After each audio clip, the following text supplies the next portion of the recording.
श्री गुरुदेव दत्त, जय जगदंब. नमस्कार मित्रांनो. शाकंभरी नवरात्र सुरू आहे आणि पुण्यामध्ये एकमात्र शाकंभरी मातेचं मंदिर आहे. शाकंभरी मातेचं अत्यंत जागृत स्थान आहे. तर मी आता वडगाव शिरीच्या गणेश नगरमध्ये आलो आहे. इथे शाकंभरी मातेचं अत्यंत जागृत असं मंदिर आहे.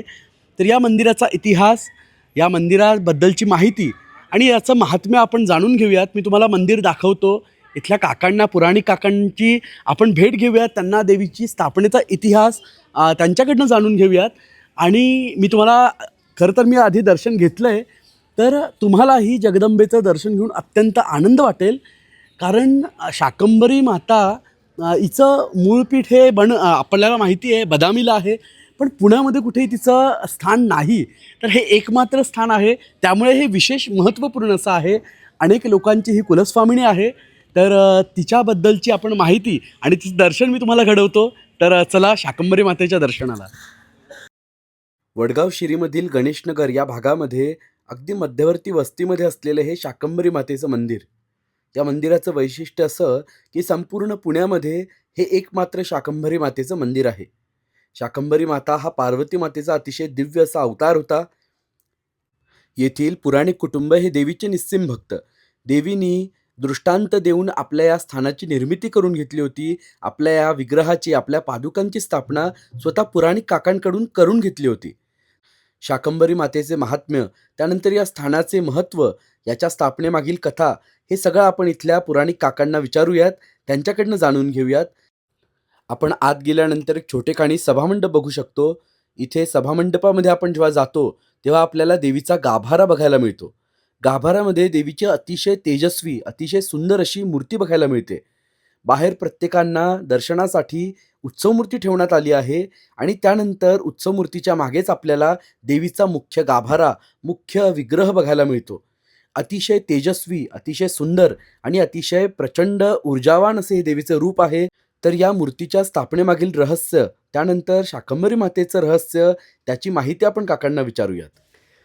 तर मित्रांनो नमस्कार. मी आता पुराणिक काकांना या मंदिराचं स्थापनेची जो काही महत्त्वपूर्ण इतिहास आहे आणि सगळ्यात महत्त्वाचं म्हणजे आई शाकंभरीची कथा त्यांना आधी विचारतो की हा अवतार काय आहे, देवीचं महात्म्य काय आहे आणि विशेष म्हणजे हिचं पुण्यामध्ये हे स्थान कसं निर्माण झालं. तर काका नमस्कार. नमस्कार. नमस्कार. सर्वप्रथम आधी तुम्हाला मी विचारतो की महाराष्ट्रातील, महाराष्ट्राबाहेरील अनेक लोकांची शाकंभरी माता कुलस्वामिनी आहे. तर हिच्या उत्पत्तीची पहिले कथा काय आहे, आम्हाला संक्षिप्त रूपामध्ये सांगा. शाकंभरी माता जी आहे ही विश्वाची जननी, विश्वाची माऊली आहे आणि अनेक पोथ्यामध्ये, अनेक पुराणामध्ये तिचे वेगवेगळे अवतार आहेत आणि अनेक म्हणजे भारतामधल्या अनेक ठिकाणी तिची शक्तिपीठे आहेत. बरोबर. राजस्थानमध्ये सकराईधाम, सांबरलेक ही 2 शक्तिपीठे आहेत. कर्नाटकमध्ये बदामी एक शक्तिपीठ आहे. उत्तराखंडमध्ये केदार घाटीमध्ये आहे. महाराष्ट्रामध्ये नागेवाडीमध्ये आहे आणि उत्तर प्रदेशामध्ये सहारनपूर म्हणून आहे. बरोबर. तर या वेगवेगळ्या ठिकाणी देवी अंशरूपाने गेलेली आहे आणि तिनं जे अवतार घेतलेले आहेत तिचं मूळ शताक्षी स्वरूप, 100 डोळ्यांनी ती सगळ्या जगाकडे पाहते. बरं. आणि दुसरं म्हणजे जेव्हा जेव्हा पृथ्वीवर दुष्काळ पडलेला होता, लोकांना खायला अन्न नाही, पाणी नव्हतं, त्यावेळी तिने स्वतःच्या शरीरातून भाज्या निर्माण केल्या आणि तिने जगाचं उदरभरण केलं, पालनपोषण केलं. म्हणून आणि शाक म्हणजे भाज्या, बरोबर, ज्या तिने निर्माण केल्या तिच्या शरीरातून, म्हणून तिला शाकंभरी हे नाव मिळालं. बरोबर. आणि अनेक जी पोथ्या पुराण आहेत, अनेक, या सगळ्यामध्ये तिचा वेगवेगळ्या ठिकाणी वेगवेगळ्या अवतारांचा उल्लेख आहे. बरोबर. पण ही पार्वतीचं हे रूप आहे, शंकराची पार्वती, तिचं हे शाकंभरी हे रूप आहे. कर्नाटकमध्ये तिला बनशंकरी म्हणतात. बरोबर. याच्यामध्ये UP-मध्ये किंवा राजस्थानमध्ये शाकंभरी म्हणतात. बरोबर. अजून एका ठिकाणी तिला शाकुंभरी म्हणतात. नावं वेगवेगळी असली तरी तिचं रूप एकच आहे. आणि ही तिची जी शक्तिपीठं आहेत, ही शक्तिपीठं सोडून अजून हजारो अशी ठिकाणं आहेत की जिथं शाकंभरी माता ही वास करते. आणि तिचं महात्म्य हे असं आहे की सगळ्या विश्वाची जननी माता आणि कुलस्वामिनी ती आहे. मग आपल्या घरामध्ये शाकंभरीची उपासना कशी सुरू झाली आणि ती तुमचे आई वडील, जसं आपण मला आधी सांगितलं, तर ते तिकडे कसे वळले देवीकडे? त्याचं खरे म्हणजे आपण ऐकण्यासारखं आहे. माझी आई खूप देवीची सेवा करायची, पण माझे वडील मात्र त्याला विरोध करायचे. माझ्या वडिलांचा पहिल्यापासून या गोष्टीला विरोध होता. बरं पण कालांतराने असं झालं की माझ्या वडिलांच्या अंगातच देवीचा संचार व्हायला लागला बरं आणि त्यानंतर मग सगळं चित्र बदललं आणि मग ते त्यांच्यापासून ते बाळकडू माझ्याकडे आलं. बरं गेले अनेक आज माझं वय वर्ष पण 70 आहे. अनेक वर्षापासून माझे आईवडील, मी, आमच्या घरातले सगळे, माझी मुलं, हे सगळे आम्ही देवीची सेवा करतोय. आणि हे बाळकडू त्यांच्या आईवडिलांच्याकडूनच माझ्याकडे आलं होतं बरं. आणि तेच जे व्रत आहे सेवेचं ते आम्ही पुढं चालवलेलं. आम्ही प्रेक्षकांना सांगू इच्छितो की इथे आतमध्ये गाभाऱ्यामध्ये शाकंभरी मातेच्या आपल्याला पादुका बघायला मिळतात. तर काकांनी आणि काही मंडळींनी मिळून त्या पादुका 500 किलोमीटर बदामीवरनं पुण्यापर्यंत पैदल आणल्या होत्या आणि त्या शुचितेचे सगळे नियम पाळून आणल्या होत्या. तर काकांना मी त्याच्याबद्दल आधी ती हकीकत महत्त्वाची आहे ती आधी विचारतो की ते साल कधी होतं आणि तो विचार आपल्या मनात कसा आला की देवीच्या पादुका पैदल घेऊन याव्यात. त्याचं असं झालं की देवीने माझ्याकडून माझ्या वयाच्या 16व्या वर्षी शाकंभरी महात्म्य हे 11 अध्यायाचं पुस्तक लिहून घेतलं, जेव्हा 1973 साली मी 16 वर्षाचा होतो. बरं. आणि तेव्हापासून माझ्या मनामध्ये होतं की देवीची सेवा करायची, आपल्याला काही ना काहीतरी देवीचं एखादं मंदिर असावं आणि आपल्या हातून देवीची सेवा व्हावी. बरोबर. अनेक ठिकाणी आपण मंदिरामध्ये गेलो तर आपण एक ठराविक गाभाऱ्याच्या आत आपल्याला प्रवेश नसतो. बरोबर. पण माझी आतून इच्छा होती की मला स्वतःला का देवीची पूजा करता येऊ नये, बरोबर. मला स्वतःला आईची का सेवा करता येऊ नये, बरोबर. म्हणून एखादं मंदिर हवं. पण माझ्या वडिलांच्या अंगात देवीचा संचार होत होता. बरं. आणि तेव्हा देवीने मला सांगितलं की तू जर डोक्यावरनं मला घेऊन आलास बरं. तरच मी पुण्यामध्ये तुझ्याकडे येईन, अन्यथा मी येणार नाही. बरं. आणि मूर्ती स्थापनेला, प्राणप्रतिष्ठेला आत्ता मी तुला परवानगी देत नाही. बरं. मग त्याप्रमाणे आम्ही 1 जानेवारी 2000 रोजी सकाळी 6 वाजता आम्ही बदामीहून चालत निघालो. रोज आम्ही 60 ते 65 किलोमीटर चालत होतो ग्रुपने. बरं. आणि 9व्या दिवशी आम्ही पुण्यामध्ये येऊन पोचलो. बरं. आणि त्यानंतर आपण इथं मंदिरामध्ये पादुकांची प्राणप्रतिष्ठा केली आणि 2000 पासून हे मंदिर आहे आणि आता या मंदिराला 25 वर्ष पूर्ण झालेली आहेत. बरं. आणि या सगळ्या प्रवासामध्ये अतिशय विलक्षण आणि सुंदर अनुभव आले की कुठलंही नियोजन नसताना फक्त एकच श्रद्धा आणि तळमळ होती की देवीने आपल्या घरी यावं. बरोबर. आणि त्यासाठी आम्ही धडपडत तिथं गेलेलो होतो. तर असं हे झालं की आमच्याबरोबर माझी आई होती वयस्कर, आम्ही माझे रिलेटिव्ह काय होते, मित्रपरिवार होता. कुठंही काहीही नियोजन नसताना प्रत्येक ठिकाणी असं वाटायचं की खूप अडचणी आहेत आणि आता रात्री आपण मुक्काम करायचा कुठं. आणि एक व्यक्ती अशी यायची की 10 मिनिटामध्ये आमचा प्रॉब्लेम सुटलेला असायचा आणि देवीने आमची सगळी व्यवस्था केलेली असायची. की हा जो विग्रह इथे स्थापन झाला, तर आधी पादुका 2000 साली स्थापन झाल्या, त्यानंतर बराच काळ उपासना इथे सुरू होती, आपण सांगितलं. बऱ्याच लोकांना अनुभव पण आले. मग आपल्याला कुठल्या पॉईंटला असं वाटलं की आता इथे देवीचं मूर्त स्वरूप असावं आणि ते कशा प्रकारे तुम्ही निवडलं? म्हणजे आपण जो फोटो बघतो तर शाकंभरी मातेचं चतुर्भुज रूप आहे, पण मग हे रूप आपण कसं निवडलं की आपल्याला काय प्रेरणा मिळाली, कुठून आपण त्याची काय म्हणतात की ही अशाच प्रकारचं रूप मला पाहिजे अशी आपल्याला कल्पना सुचली? ज्यावेळी आम्ही पादुकांची स्थापना केली आणि त्यानंतर लोकांचा वावर चालू झाला, रोजची साधना आणि रोजची उपासना आमची चालू होती. बरोबर. पण त्यानंतर एक मनामध्ये हुरहुर होती की मंदिर आहे तर मंदिरामध्ये एक मूर्ती पाहिजे. आता मंदिरामध्ये मूर्ती असल्याशिवाय, म्हणजे गाभाऱ्यामध्ये देवी असल्याशिवाय त्याला गाभाऱ्याला देव पण नाही. बरोबर. मग काय करायचं आपण? मग बदामीमध्ये जी अष्टभुजा देवीची मूर्ती आहे त्या मूर्ती, कारण बदामीतूनच पादुका चालत आणलेल्या होत्या आणि त्याचीच प्रतिकृती आपल्याला इथं ठेवायची होती. म्हणून आपण काय केलं, बदामीहून एक आपण मूर्ती तिथून आणली आणि त्या मूर्तीप्रमाणे सांगलीमध्ये आपण एक पंचधातूची मूर्ती बनवून घेतली, जी भरीव मूर्ती आहे. बरं. पंचधातूमधली. बरं. आणि मग ती मूर्ती आपण सांगलीत बनवून घेतली, ती बदामीमध्ये नेली, देवीची दृष्टभेट घडवली. त्यानंतर ती मूर्ती आपण पुण्यामध्ये आणली आणि वाजत गाजत घरी आणली. आणि त्याच्यानंतर आपण तिची पण प्राणप्रतिष्ठा केली. म्हणजे या मंदिराला एक स्वरूप असं आलं की त्यामध्ये मंदिर पण आहे आणि त्यामध्ये त्या गाभाऱ्यामध्ये अष्टभुजा देवीची मूर्ती आहे, चैतन्य आहे. बरोबर. आणि सगळ्या भक्तांना त्याचा खूप चांगला अनुभव येतो. हजारोनी भक्त येऊन गेले, दर्शन घेऊन गेले, त्यांना खूप चांगले अनुभव आले. लोकांचं पण आणि आमचा उद्देश एकच आहे की इतक्या लांब 500-500 किलोमीटर जाता येत नाही, 1000 किलोमीटर. दुसरी म्हणजे राजस्थानमध्ये 1,500 किलोमीटर जाता येत नाही, बरोबर. म्हणून लोक कुलाचार करायचं टाळतात, बरोबर. म्हणजे जाऊ शकत नाहीत म्हणून. तर ते व्हावेत, निदान तिथं नाही इथं तरी देवीचं शाकंभरीचं दर्शन व्हावं, कुलाचार करता यावेत, म्हणून आपण इथं मंदिराची म्हणजे स्थापना आणि केलेली आहे. विशेष म्हणजे महाराष्ट्रातल्या बऱ्याच लोकांची कुलस्वामिनी शाकंभरी आहे. आणि खास अशी बाब की तुळजापूरच्या तुळजाभवानीचाही मुख्य उत्सव हा शाकंभरी नवरात्र शाकंभरीचा असतो. उत्सव असतो, म्हणजे आता जो चालू आहे. बरोबर, तो अजून चालू आहे. पण ग्रंथ जो लिहिला तो कधी लिहिला आणि त्याच्यामध्ये काय कथाभाग आलेला आहे? हा जो ग्रंथ आहे, हा शाकंभरी महात्म्य, बरं. हे पुस्तक मी वयाच्या 16व्या वर्षी कुंडलमध्ये असताना देवीनं माझ्याकडनं हे लिहून घेतलं. बरं. लिहून घेतलं म्हणतो मी, कारण मला तेव्हा त्याचं काहीच गंध नव्हता. बरं. पण 1 वर्ष 11वी करत असताना हे पूर्ण हे पुस्तक 700 ओव्या आणि 11 अध्यायांचे पुस्तक आहे. हे जवळजवळ 4 ते 5 हजार लोक घरामध्ये कुटुंबामध्ये वाचनात आहे. बरं. याच्या 5 आवृत्त्या आपण काढल्या आहे. 2025ला आपण 5वी आवृत्ती याची काढली. बरं. तर हे एक म्हणजे त्यावेळी दिलेला एक देवीने एक साक्षात्कार, एक चमत्कार होता माझ्या आयुष्यातला. म्हणून असं मला वाटलं की आपण आता आयुष्यामध्ये पुढं तिची सेवा करावी आणि जास्तीत जास्त लोकांचं ज्यांचं कुलदैवत आहे त्या लोकांना एक स्थान असावं, बरोबर, की जिथं लोक येतील, समाधानाने देवीची सेवा करतील, थांबतील, राहतील, अशा दृष्टीने काही करावं म्हणून या मंदिराची स्थापना केली. आणि दुसरं म्हणजे ही देवी आहे, ही महाराष्ट्रातल्या लोकांची आहे, कर्नाटकमधली आहे, बरोबर. यूपीची आहे, राजस्थानची आहे, बिहारमधली आहे, गुजरातमध्ये हिचे भक्त आहेत, कलकत्त्यामध्ये आहेत. अनेक जाती, अनेक जमाती, अनेक पंथ, या सगळ्यांची ही देवी शाकंभरी आहे. बरोबर, बरोबर. आणि शेवटी असं विचारतो की इथे काय उत्सव होतात आणि नित्यक्रम इथे काय असतो? देवीचा अभिषेक कधी असतो, आरती कधी असते आणि लोकांना जर दर्शनाला यायचं तर कुठले योग्य वेळ आहे?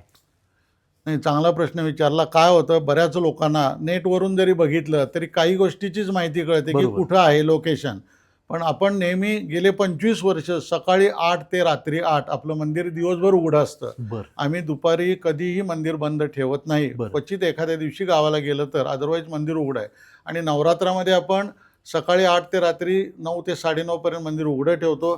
त्याच्यामध्ये 2-2.5 तास सकाळी आपले होम हवन असतात, त्यानंतर लोकांच्या हस्ते कुंकुमार्चन असतं, बरं. त्यानंतर 12ची आरती असती, त्यानंतर पुन्हा 4 ते 6 लोकांची इच्छा असेल तर कुंकुमार्चन त्यांच्याकडून आपण करून घेतो आणि संध्याकाळी 7ची आरती असते. 9:30ला आपण मंदिर बंद करतो. आणि हे सगळं करत असताना हे नवरात्रातलं झालं. पण नित्य उपासना म्हणून रोज तिची महापूजा आणि ज्या ज्या लोकांचे कुंकुमार्चन आणि अभिषेक आहेत बरं. ते नित्य अभिषेक सेवा म्हणून आपण देवीच्या चरणी रोजच्या रोज आपण अर्पण करत असतो. बरं. म्हणजे पूर्ण 12 महिने देवीची पूजा अर्चा सेवा जेवढं आमच्याकडून शक्य आहे तेवढं आम्ही प्रामाणिकपणे करायचा प्रयत्न कुणाला जर अभिषेक वगैरे पूजा करायची असली तर आपल्याला कॉन्टॅक्ट करून ते इथे करता येतं. आता एक वेबसाईट पण आपण केलेली आहे. बरोबर. शिवाय आपण ऑनलाईन पण बुकिंगची सोय केलेली आहे. घरी बसून सुद्धा माणूस तो त्याची इच्छा असेल की आज माझा वाढदिवस आहे, मुलाचा वाढदिवस आहे किंवा घर बांधतोय नवीन, वास्तुशांत आहे, तर त्याला जर अभिषेक कुंकुमार्चन करायचं असेल तर तो ऑनलाईन बुकिंग पण करू शकतो. कुंकुमार्चन किंवा महापूजा किंवा अन्नदान सेवा त्याला करता येते. आणि हे सगळं करण्यासाठी त्याने गोत्र आणि त्याचं नाव आम्हाला पाठवून दिलं की त्या वेळेला त्या तारखेला आम्ही त्याच्या पूजा करतो. त्यामुळे लोकांना घरी बसून तो पण आनंद मिळतो. आणि अनेक भक्त परदेशात पण आहेत, अमेरिकेत आहेत, लंडनमध्ये आहेत, अजून कुठे आहेत. मग त्या लोकांना पण कधी दर्शन घ्यायचं असेल आणि आपले जे भक्त येतात त्या लोकांचे सुद्धा रिलेटिव्ह खूप परदेशात आहेत. बरोबर.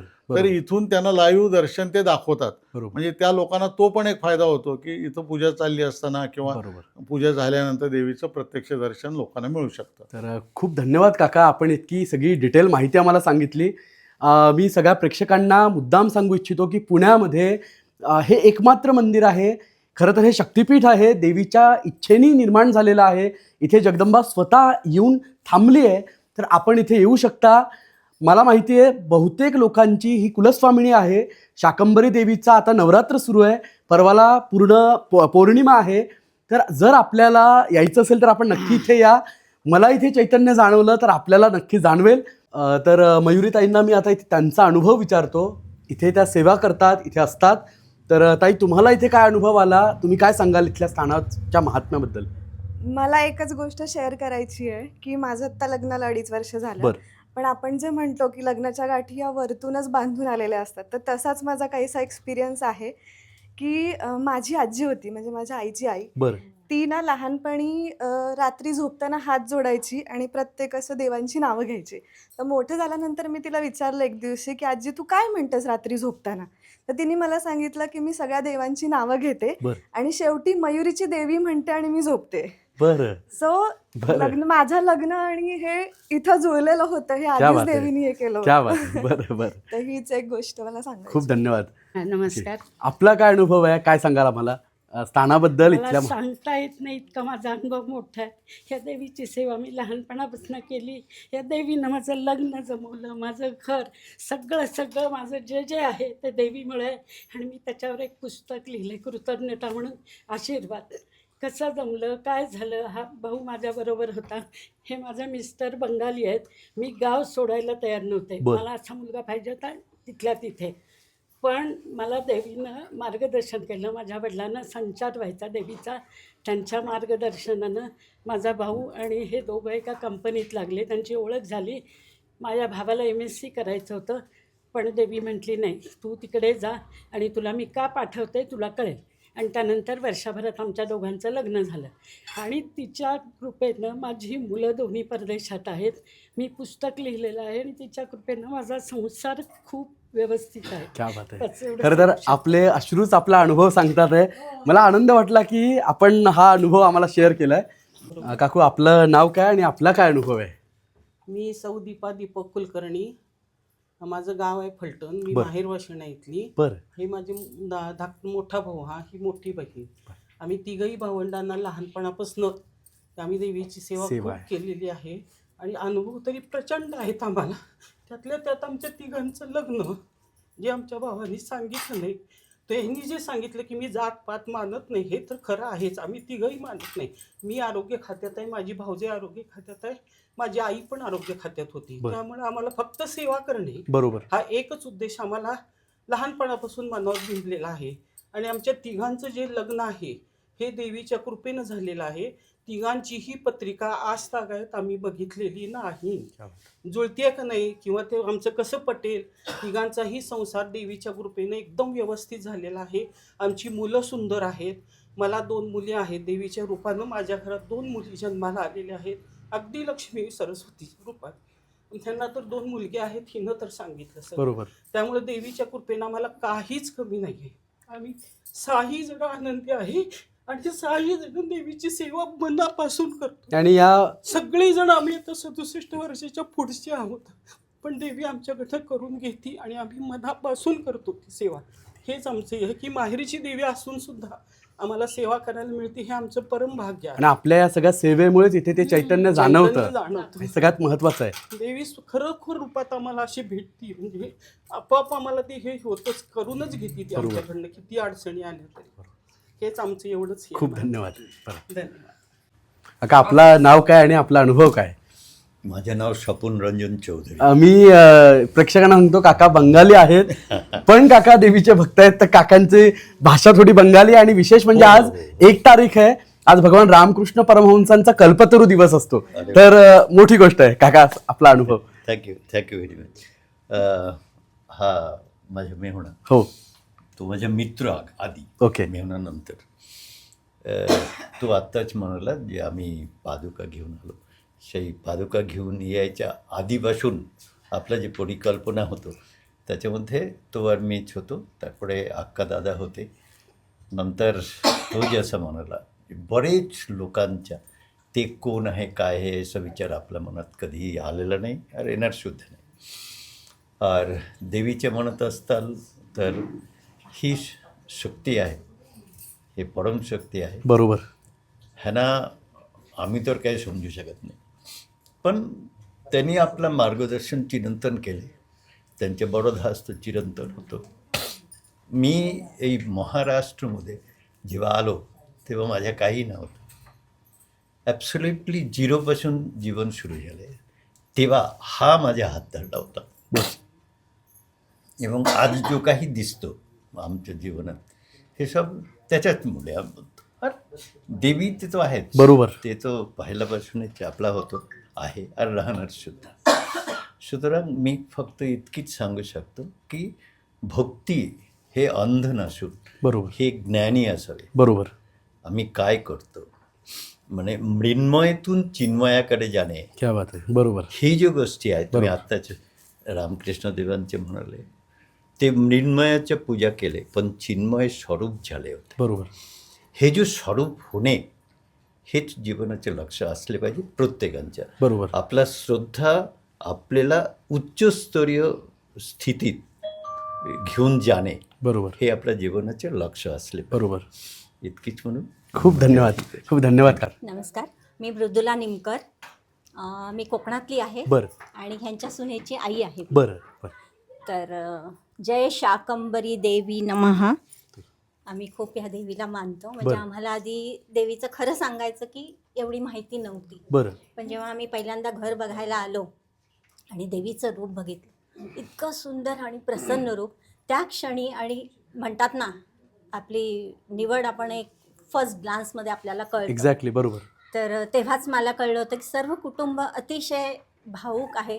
आणि तेव्हाच मी देवीला प्रार्थना केली की देवी, तुझी इच्छा असेल तर मला ह्या घरात माझी मुलगी द्यायची. वा बरं. असं. मग आणि तिने जुळवलं ते सगळं. अगदी अगदी बरं अगदी. आणि खूप मानते मी देवीला. बरं. नवरात्रात वगैरे देवीचं सगळं करते. एक महत्त्वाची अशी मला गोष्ट सांगायची की आपण सगळीकडे बघतो हल्ली देवळांमध्ये काय चालू आहे. बरोबर प्रत्येक ठिकाणी बिझनेस चालू आहे. बरोबर. तसं बघितलं तर बरोबर. इन जनरल सगळीकडे नाही म्हणू शकत मी, पण बऱ्याच ठिकाणी आपण म्हणतो की देवाचा त्यांनी बिझनेस केला. बरोबर. पण ह्या ठिकाणी हे कुटुंब प्रत्येक गोष्ट त्यांना दान करायची असते. बरोबर. कधीही त्यांनी कुठलीही गोष्ट विकली नाही. आजचीच गोष्ट आहे, 4-5 जणींनी विचारलं साडी विकत मिळेल का, नारळ विकत मिळेल का. साडी तर ह्यांच्या बहीण ताई होत्या, त्यांनी सांगितलं नाही आम्ही विकत नाही, त्या दान करतात. त्यांच्या जवळच्या ज्याही जवळच्या म्हणण्यापेक्षा कोणीही आलं तर त्यांना द्यायचं असतं. इतक्या त्यांनी माझ्याकडे माझ्या मोलकरणी आहेत, त्यांनी 20-20 साड्या दिलेल्या आहेत. म्हणजे असं विकायचं नाही. हे जी भावना आहे त्यांची ती खूप महत्त्वाची आहे आजकाल. आणि मला वाटते मुळात ह्या भावनेलाच खरं परमार्थ म्हणतात. हो, अगदी, परमार्थ हा काही अगदी. वेगळा असा नसतो. हो. खरं या छोट्या छोट्या गोष्टीतनंच ते साधन घडत असतं आणि तिची कृपा पण त्यांनी संपादन करू शकतो आपण. ती कृपा आहे का आहे तर अगदी, अगदी. ह्यांचं मनोभावना जी आहे, बरोबर. ह्यांचं मन जे आहे ते खूप निर्मळ आहे. सगळी पूर्ण family, we are very glad to have such a good family for us. धन्यवाद. खूप धन्यवाद. धन्यवाद. मी ओंकार विठ्ठल पुराणिक. नमस्कार. मी यांचा मोठा मुलगा. बरं. सो ॲक्च्युली मला अभिमान आहे आईवडिलांचा की आजकालची मुलं आपण जर पाहिली बाहेर तर कोणी बाहेर वावत गेलेले असतात किंवा हे केलेले असतात. माझ्या आयुष्यात भरपूर संकट आले, बरोबर.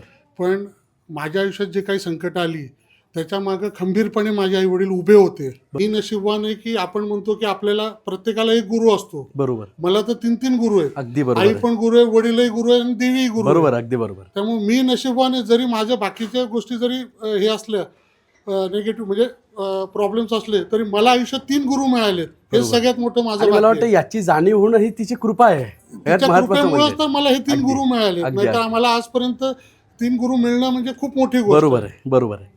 तर हेच मला शेअर करायचं होतं. अगदी. थँक्यू. खूप खूप धन्यवाद. तर मित्रांनो, असं हे देवीचं अतिशय दिव्य स्थान, हा संपूर्ण परिवार, हे सगळं कुटुंब आई जगदंबेची अतिशय उत्तम प्रकारे, अतिशय मनोभावे आणि शुद्ध अंतःकरणाने सेवा करते आहे. आपण बघू शकतो, देवीचं रूप मी तुम्हाला दाखवतोच.